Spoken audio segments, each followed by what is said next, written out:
malam hari ini kita bincang-bincang santai Gus ya. Iya, boleh. Yang mau saya pertanyakan terkait beberapa kali kita mediumisasi tentang pesugihan Gus. Baik pesugihan kandang bubrah, pesugihan pitik sabah Gus, kalau nggak salah. Yang mau saya tanyakan kan setiap pesugihan ini tidak ada yang gratis. Iya. Mereka para oknum jin itu meminta tumbal atau yang harus dipersembahkan. Iya. Nah, yang mau saya tanyakan, bagaimana nasib para tumbal ini sebenarnya? Oke. Nasib para tumbal atas pilihan menjalani hidup dengan persekutuan dengan bangsa setan dalam dunia pesugihan, nasibnya itu seperti apa yang ingin diketahui? Ya, nasibnya insya Allah celaka. Seperti itu. Karena memang persekutuan itu tak boleh, apalagi menyandarkan keyakinan kepada makhluk lain, bahwasanya sandaran keyakinan itu tidaklah atas kepada Allah, tentunya sebuah kesalahan besar. Jadi nasibnya bagaimana? Kalau menurut nasibnya celaka. Seperti itu. Lagi yang mau saya tanyakan itu kan setelah menjadi tumbal Iya. Yang menjadi unek-unek saya nih Gus. Mana tahu menjadi unek-unek juga para subscriber kita di luar sana Gus. Boleh. Sebenarnya yang diambil oleh oknum jin ini apanya itu Gus? Dari segi korinnya atau ruhnya? Karena para jin juga mengatakan dia bakal kuambil katanya. Oke. Untuk menjadi budakku. Oke. Dalam hal ini yang dipertanyakan, saya akan menjawab berdasarkan yang saya pahami. Lagi-lagi yang saya pahami karena saya agama Islam, ya sedikitlah atas pengetahuan saya tentang Islam menyikapi hal ini. Apa yang diambil oleh mereka setan-setan pesugihan atas pemujanya dari oknum bangsa manusia, kalau menurut saya yang diambil itu yakni iman dan tauhid. Oh, Ya. seperti itu Gus. Ya, iman dan tauhidnya yang diambil. Karena kan harusnya kita selaku umat Islam, ya, iman dan tauhid kita itu hanya kepada Allah. Ini digeser, diambil oleh mereka. Si pelaku pesugihan menyandarkan tauhid dan keyakinan iman itu kepada mereka. Contohnya, ya, karena mereka meyakini setan pesugihan bisa membuat dirinya itu kaya. Padahal sebetulnya itu Allah. Ya, Allah yang maha kaya, Allah yang menjamin dan menanggung semua rizki hambanya. Jadi yang diambil itu, kalau menurut yang saya pahami, ya, yakni iman dan tauhid si manusianya. Oh, sehingga tergadaikan Gus. Ya, tergadaikan, tergelincir, maka ya celaka begitu. Kalau ruh pelaku pesugihan, saya yakin betul dan berdasarkan yang saya pahami, insya Allah tetap menempati alam barzah. Ya, ruh pelaku pesugihan, saya yakin setelah wafat atau mati atau meninggal, walaupun bahasanya itu menjadi tumbal atas perjanjiannya, kalau untuk ruhnya, saya yakin tetap di alam barzah. Cuma mengalami celaka, yakni siksa yang demikian besar atas kesalahan penggadaian tauhid dan imannya kepada bangsa setan. Itu cukup berbahaya. Iya, jadi kalau ada mungkin mana tahu di sekian lama abang ataupun yang lain punya anggapan ruhnya atau apanya yang ditahan oleh setan, yang saya pahami tidaklah. Itu kayaknya munculnya adanya gambaran ilustrasi, kayaknya pelaku pesugihan jadi tawanan setan pesugihan, kayaknya itu di dunia film. Ya, seperti ya mungkin imajinasi saya, mungkin di luaran sana ya gak jauh beda lah Gus. Kan akan menjadi apa katanya budak, kan seperti itu sih Gus. Ya. Jadi bahasa dijadikan budak itu yakni itu karena dikalahkan. iman dan tauhidnya. Jadi menjadi budak, nafsunya dibudakkan oleh setan pesugihan ini. Kalau ruhnya atau arwahnya ya tetap kembali kepada Allah. Cuma saat kembali kepada Allah menempati alam barzah, menerima dan mendapatkan siksa yang luar biasa besar azabnya. Itu belum siksa akhirat loh. Ya. Oh, itu masih siksa alam barzah aja Ya, itu Gus ya. siksa alam barzah. Karena alam barzah atau alam kubur ini belum masuk di pasal akhirat. Itu gerbang terakhir menuju akhirat nantinya, begitu. Itu pelaku pesugihan. Apalagi kepengen diketahui. Ini ada lagi nih Gus. Kita pernah mediumisasi juga kala itu tentang petik Sabah, tahu ayam Sabah. Iya. Itu juga sangat unik gitu Gus. Apa tumbalnya itu bahkan dari orang-orang lain yang tidak tahu menau Gus. Itu kan cukup keji sih Gus. Iya. Bahkan hanya menaruh uang 200.000 di jalan atau beberapa lembar lah. Kemudian yang menjadi tumbal itu para pengutip uang itu Gus di jalan. Itu tanggapan Gus Iman bagaimana? Iya. Jadi saya perlu sedikit menggarisbawahi atas proses mediumisasi yang sehingga menghadirkan adanya dialog dan obrolan dengan oknum terkait, yakni setan pesugihan. Terkhusus dalam pertanyaan atau menunjukkan poin ini, jin pesugihan atau setan pesugihan ayam Sabah atau pitik Sabah. Memang terjadi sebuah dialog, informasi yang diberikan itu sebelum mengambil tumbal atas pelaku inti daripada yang bersekutu dengan pesugihan versi tersebut. Terkadang si pelaku pesugihan membuang duit supaya kalau bahasanya kan pitik Sabah diambil oleh orang lain, dan nanti orang lain itulah dianggap menjadi tumbal terlebih dahulu oleh si bangsa setannya. Perlu saya garis bawahi, obrolan yang terbangun saat mediumisasi kita harus mampu mencerna, janganlah ditelan mentah-mentah. Bila mana itu benar, obrolan itu kebenarannya saya rasa ya sangat minim. Tapi bila mana ada kesalahan, justru banyak yang kadang perlu harus dicerna. Bukan berarti kesalahan, tapi dicerna ulang supaya kita mampu dewasa dalam menyikapi obrolan dalam setiap mediumisasi. Pertanyaannya begini, terlalu keji dan kejam. Korban atau tumbal yang diwacanakan bahkan orang yang tak tahu menau hanya dengan membuang itu duit. Andai kata itu betul ya, informasi dari setan pesugihan itu, bagaimana nasib daripada si tumbal yang hanya dengan tidak tahu menau ngambil duit yang dibuang? Nah, ya seperti itu Gus. Iya, apakah dia kategori ikut bersekutu juga? Tidak. Ya, catatan dia tidak tahu menau atas niat dan tujuan orang yang membuang duit itu. Itu tidak dalam proses persekutuan yang bersangkutan. Pertanyaannya mana tahu, apapun masih belum memahami secara mendalam, apakah dia kategori menjadi tumbal juga?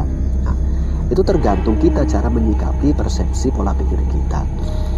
Kalau dia tidak dalam dunia persekutuan, dalam hal ini pesugihan tentunya, dia hanya menjadi korban lah bahasanya, dia justru dalam posisi dizolimi.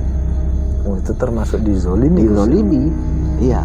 Sampai andai kata betul ya, sampai meninggal dan wafatnya, kalau menurut saya dia dalam posisi dapat kebaikan. Malah dapat kebaikan Gus. Iya, karena barang siapa dizolimi sampai wafat dapat pahala sahid. Oh, seperti itu. Tapi catatan dia tidak tahu menau dan tidak pernah melakukan persekutuan dengan bangsa setan, bahkan dia menjadi korbannya. Namanya uang dibuang di jalan Gus, ya kita menganggap satu mungkin rezeki lah. Ya. Jadi lagi-lagi saya ulang, andai kata itu pun terjadi betulan seperti itu, kalau saya malah ya berpikir yang lebih rasional secara pandangan agama Islam. Orang yang di posisi itu malah dapat kebaikan atas dia dizolimi sehingga takdir Allah itu datang kepada dia, yakni sampai wafat. Karena sebetulnya setan tidak bisa mematikan manusia. Lagi-lagi semua terjadi itu pasti atas izin Allah. Dan saya yakin bagi si korban yang tidak tahu menahu, ya, menjadi tumbal pesugihan, itu malah dapat kebaikan.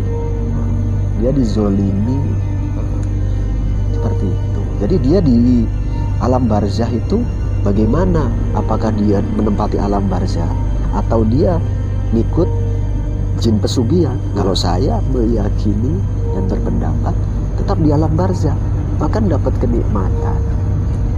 Karena dia dizolimi dan jadi korban. Ya, Gus. Sedangkan dia tak tahu menahu itu loh. Karena kan namanya pesugihan ini nggak ada yang gratis. Iya. Tapi di balik itu juga kan kata oknum jinnya di akhir hayatnya tetap yang melakukan pesugihan itulah yang bakal diambil.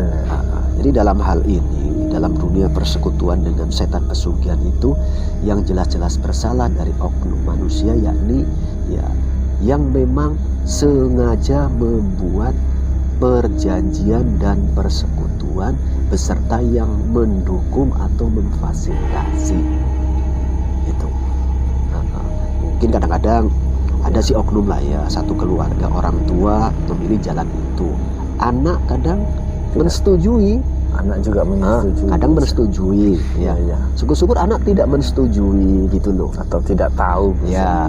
Tapi bila mana semua satu keluarga ini tahu dan mensetujuinya, sama-sama semuanya itu dalam persekutuan sebetulnya gitu. Jadi intinya saya pribadi tidak pernah ada keyakinan dan kepercayaan bahwasanya setan pesugihan itu bisa membudakkan ruh manusia, walaupun dia menjadi pemuja dia gitu loh, semasa hidupnya itu tidak. Jadi munculnya pendapat adanya pemuja dunia pesugihan lantas menjadi budaknya, itu kayaknya ada di film-film. Mungkin terimajinasi ke situ lah, seperti itu. Intinya saya ulang balik, ruh manusia siapapun dia ya, itu tetap menempati alam barzah. Di sana apa yang dialami dan diterima ini yang berbeda-beda.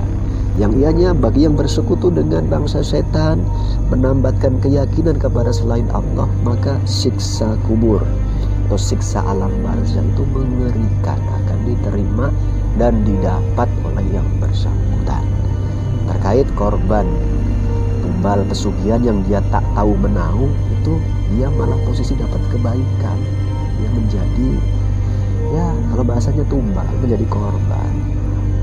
Jadi bila mana ada yang merasa tak tahu menahu atas pesugihan yang ada dan diindikasi menjadi korban tumbal pesugihan, tak usah dipikir yang aneh-aneh. Intinya begini, kullu nafsin dha'iqatul maut. Semua yang bernyawa atau yang hidup itu akan mati.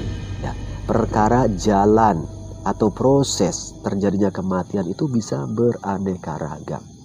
Yang terpenting semasa hidup kita harus hati-hati, teliti, jangan sampai terjerumus oleh bisikan tipu daya bangsa setan yang jelas-jelas memang nyata menjadi musuh kita. Itu.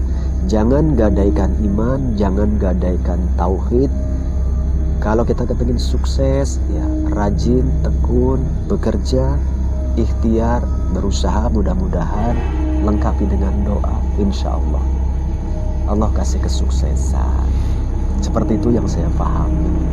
Kebenaran mutlak milik Allah dan Rasulnya. Semoga saja bisa sedikit menambah pengetahuan abang dan yang lainnya tentunya. Alhamdulillah, terus dari pembicaraan kita ini kan dapat saya petik kesimpulan. Iya. Bahwasanya bukanlah ruh dan bukanlah pula yang lain-lain dari kita yang diambil oleh pokoknya bangsa. Ruh itu tidak adalah yang ikut dalam setan pesugihan. Ruh manusia yang menempuh jalan pesugihan itu tidak bakal digunakan. ternyata keimanan kita lah yang dibudakkan di jin tersebut. Iya, keimanan kita yang dibudakkan, kita dijerumuskan, kita mengalami kerugian. Kita ini siapa? Kita yang di posisi menempuh jalur persekutuan pesugihan. Ya kita doakan semoga bila mana ada segeralah sadar, yang tidak tahu menahu jangan sampai tahu adanya dunia pesugihan. Semoga saja tidak kepingin, tidak kepincut. Dan insya Allah ke depan akan terus kita coba tidak lanjuti guna untuk menekan dunia-dunia seperti itu, karena masih banyak dunia pesugihan yang konon katanya masih ya punya Masih nama eksis, ini Gus, ya? nama itu masih eksis. Akan kita coba tekan guna untuk ya kebaikan bersama, terkhusus saudara kita semua bangsa manusia. Lagi pula penekanan saya itu kita mengedepankan dialog. Awalnya kan begitu, perkara nanti selanjutnya ada ini dan itu ya kita ikuti irama daripada yang bersangkutan. Lagi-lagi jangan salah paham, ruh manusia tidak adalah yang dibudakkan oleh bangsa setan setelah wafat atau setelah meninggal. Itu pilihan, itu nasib yang harus dijalani karena salah memilih, rela dibudakkan. Maka dari itu kita harus pandai-pandai menempatkan batin dan pikiran kita supaya kita tidak mudah digoda, dibujuk, rayu, tipu daya bangsa setan. Sebetulnya setan menggoda, mengganggu, membujuk rayu bangsa kita manusia, terkhusus umat Islam, tidak hanyalah dalam dunia pesugihan. Iya, Gus. Tidak cukup dan tidak cuma dalam dunia pesugihan, masih banyak cara yang digunakan oleh bangsa setan. Ya, sudah selayaknya kita selaku umat Islam tetaplah mohon perlindungan kepada Allah. Semoga bisa dijaga dan dibimbing oleh Allah supaya tetap dalam kebaikan dan kebenaran seperti itu. Dimengerti lah ya. Mengerti. Oke. Terima kasih Gus atas penjelasannya Ya. malam hari ini. Sama-sama ya, mudah-mudahan bisa menjadi manfaat guna menambah wawasan kita. Bila mana ada perbedaan pandangan atau pendapat di kalangan para ahli, saya pribadi pun ya mohon maaf dan mohon diizinkan, mohon pangapunten lah. Memang dalam hal ini saya selaku al-fakir yang minim pengetahuan, dan pengetahuan saya sandarkan berdasarkan agama Islam yang ya mungkin cuma sedikit yang saya paham lah. Seperti itu. Bisa dipahami dan mengerti lah ya. Oke, wallahu a'lam bishawab.